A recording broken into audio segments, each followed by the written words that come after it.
Você conhece o verdadeiro significado da Páscoa? E você sabia que não tem nada a ver com comer ovos de chocolate, comer peixes ou deixar de comer carne? Pelo contrário, você tem que sim comer uma carne específica, a de um cordeiro. Mas a boa notícia é que ninguém precisa matar nenhum animal para isso, porque Jesus já fez isso por nós. Então, vem comigo, já deixa o seu like que eu vou te contar o que ninguém nunca te contou sobre a Páscoa. Então, a Páscoa em si, ela traz um significado sagrado para muitos povos, tanto nós ocidentais como os povos do Oriente Médio, né? Aqueles com quem se originou a primeira Páscoa e é comemorada até hoje, levada muito a sério, que é lá em Israel, é comemorada a Páscoa. E o nosso calendário gregoriano, aqui no Brasil, nós seguimos, em todo o Ocidente, né, nós seguimos a data da Páscoa de acordo com o calendário judaico, que para eles é comemorado geralmente entre esse mês de março ou abril, que é sempre onde cai. Então, a Páscoa, diferente de outras datas, ela não é uma data que foi inventada, uma criação para o comércio, né? Ela aqui no Ocidente, ela virou um comércio muito grande. Mas, como eu falei, lá em Israel, por exemplo, é comemorado e levado isso tudo muito a sério, porque foi algo que foi vivenciado há quase 4.000 anos atrás, a primeira Páscoa, não é verdade? E em si, ela traz esse significado de pensar sobre si, de pensar sobre a nossa vida, de perdão de pecados, de remissão, de salvação. A Páscoa em si, ela traz essa ideia, né? Se você tirar os ovos de Páscoa, se você tirar os povos ibéricos, ela traz essa ideia de redenção, de perdão, de vida nova. Muita gente nem entende o porquê. E eu estou aqui para falar para vocês o real significado dessa data. Que de fato eu acho que é uma data comemorativa do ano, se não a mais importante. Porque o Natal é algo que foi inventado, é pagão. A Páscoa não. A Páscoa ela tem fato histórico, né? Registro histórico de quando aconteceu. Então vamos lá. E a Páscoa ela foi comemorada há cerca de uns 3.700 anos atrás, quase 4.000 anos atrás, no Egito, nesse mesmo Egito que a gente conhece. O povo que estava vivendo nesse Egito eram os hebreus. Hoje, esses povos hebreus, eles são os judeus, aquele mesmo povo, aquela nação que vive lá em Israel, ali perto da faixa de Gaza. E é esse povo que comemorou a primeira Páscoa, porque por ocasião eles estavam escravos no Egito, viraram escravos mesmo, né? Há mais de 4 séculos no Egito. E Deus levanta uma pessoa, Moisés, para libertar esse povo, tirar esse povo, um líder, para tirar o povo da escravidão. E qual que era a promessa? Eles seriam libertos e iriam para uma terra prometida, né? Essa expressão que é usada, terra prometida. Onde é essa terra prometida? É em Israel. Então eles já habitaram Israel antes, e por fatos que eu não vou entrar, se vai ficar muito longo, eles foram parar no Egito, ficaram 4 séculos no Egito, e depois eles voltaram em direção a essa terra, de Israel, em busca dessa terra. E aí foram se passando os milênios, eles foram voltar, então lá até hoje. Então é um registro histórico muito antigo. E esse pessoal estava lá no Egito 400 anos, já havia assim, milhares de pessoas, né? Porque 400 anos são gerações e gerações, então pensa uma população muito grande que estava vivendo lá no Egito e eles foram libertos. É nesse contexto que entra as pragas do Egito, que todo mundo conhece, que tem filme, que já teve novela, entre as pragas do Egito. E uma dessas pragas, que foi a última, era a morte de um homem, do filho, do macho, né, do sexo masculino ou do macho animal, que iria morrer se não, tá aí a condição, se não passasse, daí o nome Páscoa, que quer dizer passar. Passar o quê? Passar por cima das casas o sangue de um animal, que era um cordeiro. Então as famílias teriam que obedecer essa ordem, teriam que fazer o quê? Sacrificar, matar um animal, que era um cordeirinho. Assar esse cordeiro, comer esse cordeiro, passar o sangue na porta das casas. Passar o sangue. E beber o vinho, que era a representação do sangue. Eles não iam beber o sangue, eles iriam beber o vinho e passar o sangue em cima das casas deles. Por quê? Porque naquela noite, que seria a Páscoa, Quem ia passar por cima das casas que tivessem o sangue deste cordeiro? Deus, o próprio Deus.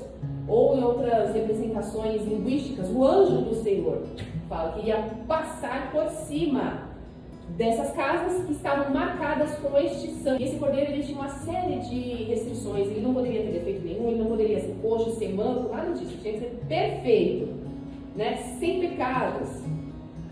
E nessa noite, de fato, aconteceu isso.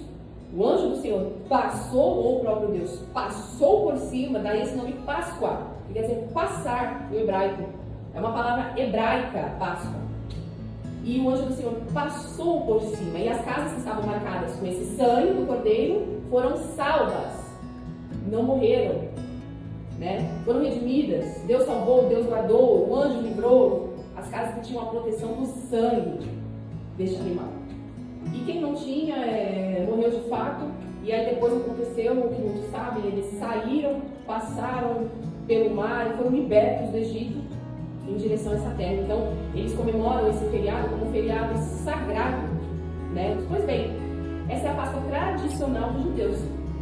Só que, o que Jesus tem a ver? Onde Jesus entra? Afinal, a gente vê na Páscoa filmes sobre Jesus. E Jesus falou sobre a Páscoa. Jesus morreu na Páscoa, no dia de Páscoa, não é mesmo?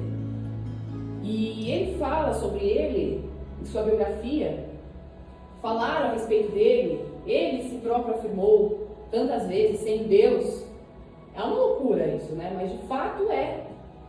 E ele falou que ele era o Cordeiro de Deus, o Cordeiro de Deus, que tirava o pecado do mundo. O que significa isso? Tirar o pecado? Tem a ver com perdão, gente. Tem a ver com remissão. Tem a ver com a Páscoa. Ele falou, quem não beber o meu sangue, comer a minha carne, não tem vida. Como assim? Eu vou comer a carne de Jesus, a carne de Deus, beber o sangue. Ele era esse cordeiro. Ele foi a representação física, humana, viva, desse cordeirinho animal.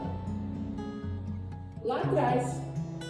Então, a primeira Páscoa, intitulada como sendo um cordeiro, um animal, com essas representações figurativas, mas que de fato existiam, Jesus ele traz isso para a realidade, ele traz isso para a vida humana, sendo ele um cordeiro sem pecado, sem mácula, sem defeito, morrendo. Tinha que matar esse cordeiro lá na Páscoa. Ele morreu, ele se entregou. Para quê? Para salvar o mundo, para perdoar, né? Para nos cobrir com o sangue dele. Se você é coberto pelo sangue de Jesus, você está salvo. Você tem a marca desse sangue, que é a marca de Jesus, a marca de Deus, significa que você será salvo, assim como esse povo foi salvo da morte naquele dia, naquela noite. Se você ligar os fatos, se você pensar, Jesus ele foi esse cordeiro que se manifestou em humano, porque antes era um cordeirinho animal. Ele se revelou sendo o cordeiro vivo, a pessoa que nos salvaria. Só que até então aquilo era carne de animais, né, gente?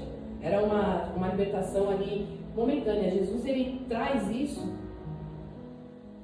para a nossa vida e para sempre. É uma salvação eterna que ele nos dá. Por isso que ele foi esse cordeiro, que ele foi imolado, né? Então, ele traz essa representação toda. Ele fala que a carne dele é a verdadeira comida, o sangue dele é a verdadeira bebida, que nós temos que nos alimentar disso. Ele é esse cordeiro que tira o pecado do mundo. Então, o mais incrível é que ele tira, é um presente contínuo. Ele não foi só no espaço-tempo em que Jesus viveu há 2 mil anos atrás.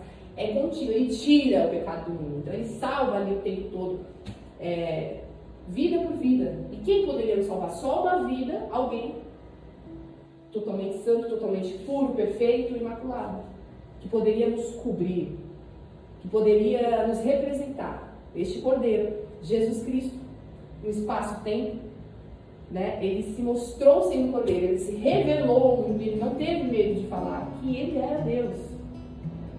Quando um dos apóstolos perguntou, viveu com ele, acordou, dormiu, comeu, andou, viu os milagres, as maravilhas, perguntou: Mostra-nos o Pai, isso nos basta. E Jesus olhou para ele e disse: há tanto tempo estou com vocês e não me tenho desconhecido. Isso é incrível, isso é sem palavras, né?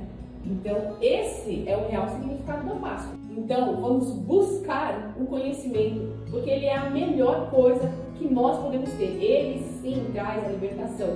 Agora que você já sabe o real significado da Páscoa e que Jesus é a nossa Páscoa, Jesus trouxe e traz sobre nós esse passar por cima, nos cobrindo com o sangue dele, de todo o mal, nos guardando, nos protegendo, nos livrando em todos os aspectos da nossa vida, hoje e para sempre. Então, eu desejo uma feliz Páscoa para você, de alegria, de felicidade. Saiba que Jesus morreu, mas ele ressuscitou, porque ele é Deus, e com ele temos vida também.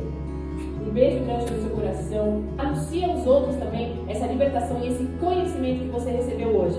Um beijo, feliz Páscoa!